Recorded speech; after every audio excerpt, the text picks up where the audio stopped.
নাস্তিকরা আল্লাহ তাআলাকে বিশ্বাস করে না। তারা বলে সবকিছুই নাকি আপনা আপনি সৃষ্টি হয়েছে। এরকম একজন নাস্তিকের সাথে ইমাম আবু হানিফা বিতর্ক করবে। সময় নির্ধারিত হলো। তাদের এই ঐতিহাসিক বিতর্ক দেখার জন্য কাঙ্ক্ষিত সময়ে বিশাল একটি ময়দানে হাজার হাজার লোক জড়ো হয়েছে। নাস্তিক এসেছে, কিন্তু ইমাম আবু হানিফা আসেনি। দীর্ঘ সময় অতিবাহিত হওয়ার পর তিনি আসলেন। নাস্তিক তাকে জিজ্ঞাসা করল, আপনার এত দেরি হয়েছে কেন? ইমাম আবু হানিফা উত্তর দিলেন, ভাই, আমি নদী পার হওয়ার জন্য ঘাটে এসে দেখি কোনো নৌকা নাই। হঠাৎ দেখি একটি গাছ ফেরে তক্তা হয়ে আপনা আপনি একটার সাথে একটা লেগে নৌকা তৈরি হয়ে গেল।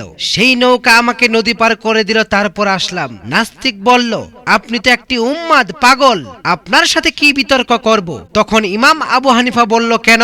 নাস্তিক বলল, মিস্ত্রি ছাড়া নৌকা আপনা আপনি কি কখনো তৈরি হয় নাকি? এবার ইমাম আবু হানিফা বলল, তাহলে এই আকাশ, জমিন, চন্দ্র, সূর্য কি কোনো স্রষ্টা ছাড়াই তৈরি হয়েছে?